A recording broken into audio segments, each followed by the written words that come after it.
The city of Lund in southern Sweden dates back to medieval times. Over the centuries, it's witnessed plenty of change, but now there's a whole new sort of evolution going on. I'm here to meet some of the thousands of people in the country who are adapting their own bodies, who are inserting microchips under their skin. It means they may never have to carry a house key, train ticket or bank card ever again.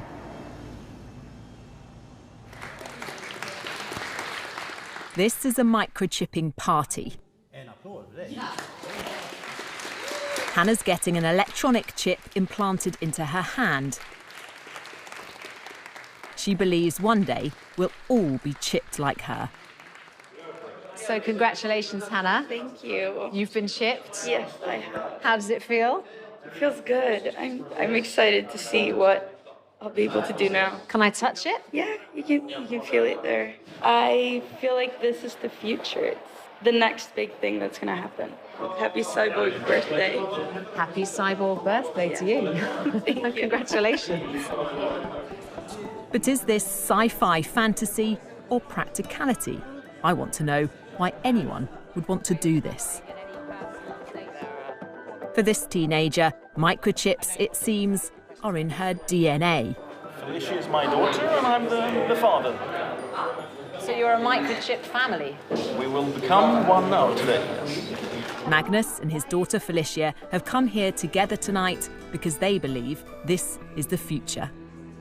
You're going to have an upgraded dad. Yeah. As they say, it was good being a human, but being a cyborg is better. Didn't feel a thing. It's a quick, simple procedure with potentially huge significance.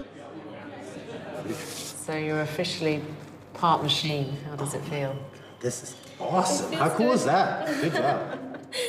Do you think in a few years' time, in a decade perhaps, we'll all have things like this? Yes, of course. I really do think. For around £130, anyone can get a tiny microchip like this inserted just beneath the skin in their hands. I can't help feeling a bit squeamish about it, but maybe I'm just behind the times.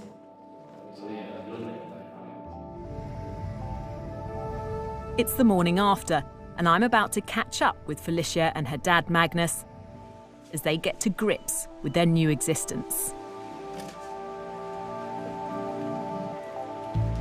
So when you woke up this morning, was it the first thing that came to your mind? How did you feel? I felt a little bit strange because now I'm a cyborg and it feels pretty cool.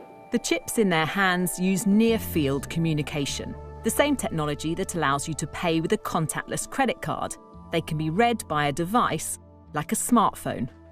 So here I've stored my business card on my phone with my details, phone number, email address, other stuff, blood group even. So what's the benefit of that?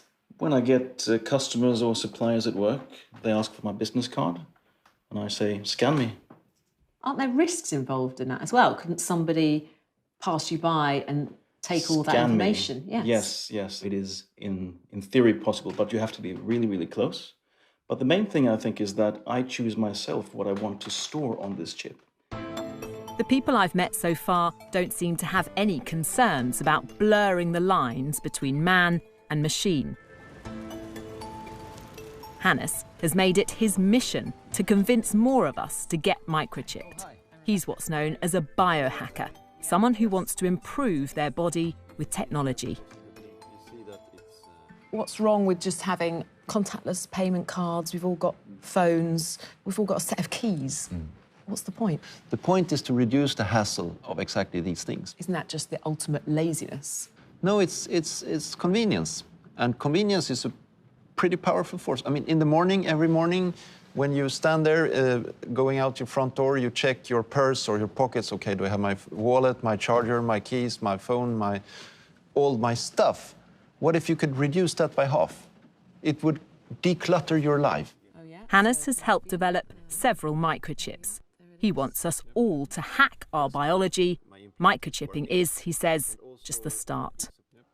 I want us humans to open up and improve our sensory universe, our cognitive functions, and improve all different dimensions of being human. And there is so much we can do. You want to make us bionic? Indeed. I want to merge humans with technology, and I think it will be awesome. I want to understand why it's people in Sweden who are enthusiastically embracing this idea, when many others might be sceptical. This is a nation of early adopters. Sweden's set to become the world's first cashless society, and the economy here is driven by digital innovation. This national rail company has taken microchipping on board, with 2,500 passengers signing up to use their chip instead of a paper ticket. I've come to the capital, Stockholm, the epicenter of this tech revolution. At this shared office, hundreds of the workers have been microchipped, so no need for a security pass to get in. Per has had his chip for 3 years. So I take my chip and open the door. It means he can buy a drink without cash or a card, but for him, it's about much more than practicality. Do you enjoy being one of the first, being a pioneer of this technology? Absolutely. A whole bunch of questions come up, like, is this ethical? Do we want to have that? Or will we be sort of a nation of cyborgs in the future, and what will happen? So a lot of sort of really interesting discussions come out from, talking about the chip. It triggers an ethical debate. Yes. For critics, the biggest future concern is over data protection. As the amount and type of information we store on microchips becomes more advanced, so do the security risks. Ben Liberton, a British scientist working in Sweden, wants to know who will have access to the data stored inside and what they could do with it. So I have the information in my chip now. That's basically just me. If I don't use it for anything, then no one can really get any data on me.